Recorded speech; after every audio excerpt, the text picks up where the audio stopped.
Hi there fabric jugglers, it's Babs here from MyFieryPhoenix, and today I'm going to be giving you a brief guide to 4 easy quilting mistakes and how to avoid them. The reason I'm doing this is that I was in the process of creating a tutorial which does involve quilting. Now the piece I was aiming to create was this element. I wasn't actually creating this on camera, I was simply creating this as part of the make that I was going to go ahead and film as a tutorial.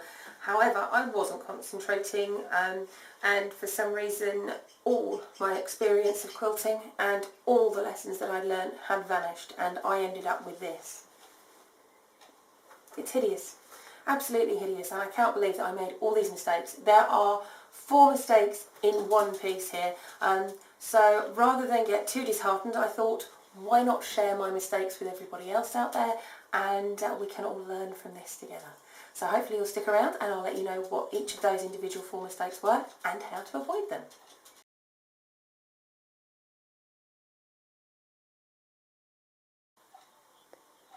So I'll just go through and point out the 4 mistakes. Some of them are more obvious than others.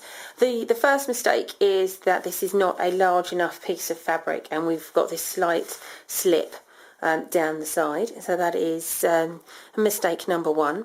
The second mistake we have is that we the fabric that was left then slipped up as I was quilting, which gives us this white space along the bottom and this very big fold over, because it's just a huge loose piece of fabric that was left, and that rode up as I was quilting from the top. The third mistake is the pockets that have been created all over the back of the quilting, particularly obvious here, where that very fat piece of fabric was just left sitting in between the two.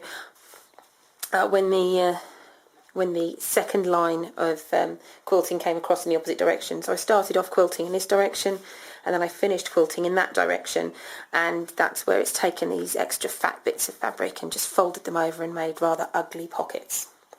And then finally, the fourth mistake is more obvious from the front than from the back, and we have these really nice straight lines coming through, and then suddenly we have a very curved line kicking in here, which may not be the most obvious mistake, but after a while you'll see that you can't not see it. And again, this curved line rather than a straight line is something which can definitely be avoided. So I'll just take you through each of those 4 items in detail and explain how it happened and how to avoid them. And hopefully the first mistake is fairly obvious for you to see, and that is that my blue satin backing piece is far too small. I didn't have a problem with the wadding. The wadding was fine, and obviously the front piece was fine, but my back piece is just far too small. It hasn't allowed for any errors or mistakes or any movement of the backing. What I did originally was cut the front piece and I cut the lining at the same time, which, if I was going to be using some interfacing, wouldn't have been a problem, but where I'm actually quilting it, that is an issue, and quite why I thought I suddenly knew better than all my years of quilting experience, I don't know, but these things happen. I guess I needed, seriously needed some more coffee that morning, yesterday morning. So I'll show you what I should have done when I was layering my quilt sandwich, and this is a piece that I will be using in the tutorial. Oh, there goes a pencil. This is a piece that I'll be using in the tutorial, so you'll see it being worked properly for real in the tutorial in next week's upload. And basically you've got your top piece, which is the finished size that you're looking for. You have wadding, which should be slightly larger than the size of the finished front piece, and then you have your backing, which should be larger than the wadding, so that you can actually see where you are. Now, I do this with my king size quilts, my queen size quilts, my single quilts. Why on earth I would not do this on suddenly a small piece of quilting, I have no idea. But this is what you should be doing in terms of your cutting, sizing and layering to avoid the sizing issues that we have here. The second of the 4 issues relates to the slipping We've covered a way of keeping the back large enough so that we're not going to run out of fabric if anything moves whilst we're quilting. However, the next piece was a really, really dumb mistake, and again, I have absolutely no idea what planet I was on. But when you've done some quilting, you've made your sandwich, you've used pins, you've tacked it together, you've used some fixing spray to hold your quilt sandwich together, which are these 3 layers, is a quilt sandwich. Once you've started sewing, and you're thinking, oh, that's okay, everything's held in place now, I can start to remove some of my pins.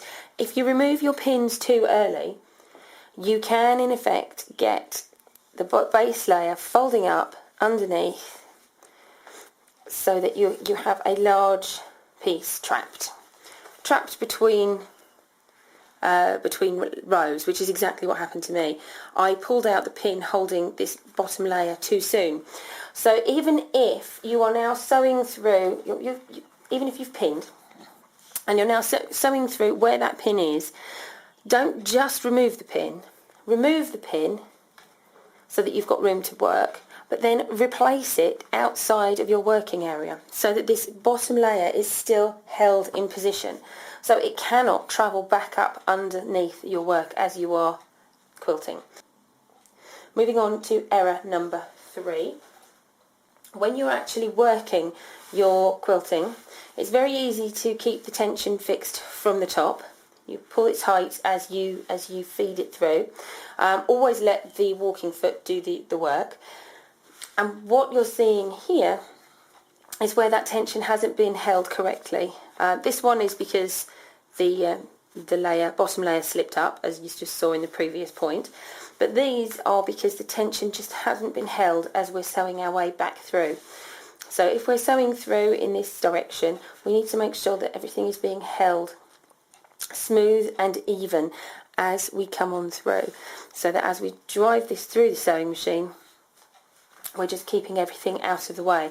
And that means from the top and from the bottom. So just every now and again, just check that you are actually holding the bottom as well as the top. Don't just push down from the top, hold from the top and the bottom so that you've got that tension across everything.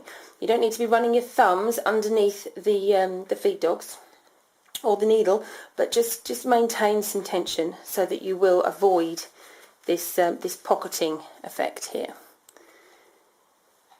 And then on to my 4th item, which was this curve. Now I actually was sewing into my sewing machine. So here was my sewing machine, here was the needle, and I'm sewing through the machine like this. And what happened, and even as I was doing it, I thought it might be happening, but I wasn't. Again, I just wasn't paying enough attention. Was that the body of the fabric, the rest of the fabric, started to stiffen up where I've got the cross hatching taking effect now, and it got caught on the throat of my sewing machine. So as I was feeding it through, rather than rolling it up and round, it got caught and it pulled and pushed. So the fabric was being pushed around. I'll just grab my sewing machine so I can demonstrate that slightly more. So here you can actually see where that line, it got caught on the throat of my machine, where that line got pushed round. So as I started to sew, rather than just keep going in a straight direction, or indeed angle this correctly to begin with, the body of the fabric got caught up on the throat of the machine, and then as I tried to move it through, then everything got caught at an angle and twisted and turned. So what you need to do is align everything properly and actually roll your fabric so that you can get the angle that you're looking for correctly through the machine. So I should have rolled this around to give me enough space to then come through at the angle that I was looking for, whether that be this angle or whether that be coming round at a different angle. Probably without even thinking about it, if you're working on a really large quilt, you would support the weight on a table or on an extending base to your sewing machine, so that you've got a lot of support, and you're not going to have the fabric pulling or tugging due to weight. and that completely escaped me again, because this is a small piece of fabric, and you just think that you can just shove it on through, run it through there, and that won't be an issue. Whereas of course little pieces of fabric can be just as awkward and resisting your machinations as any large piece of fabric. So just because it's a small piece of quilting, please give it the attention that you would a large piece of quilting to avoid some of these errors. And as I say, that little twisty turn was simply called because this piece decided to push up and round as I was running the machine through. So that is how to avoid all 4 of those errors. So I'm hoping that has finally helped you, and you will manage to avoid the 4 mistakes that I made that time around, and you will never have to go through the trauma of cutting out your piece again. And as I've said before, just because something is smaller, just because it is a small piece of quilting, doesn't mean that you can then throw all the rules out the window. They're rules for a reason, and just because you're feeling super confident that day, or you're rushed, or you just put all of that to one side and go back to the basic rules that you learnt when you learnt to quilt, and apply them even to the small pieces, because you really don't want to be dealing with these kind of mistakes.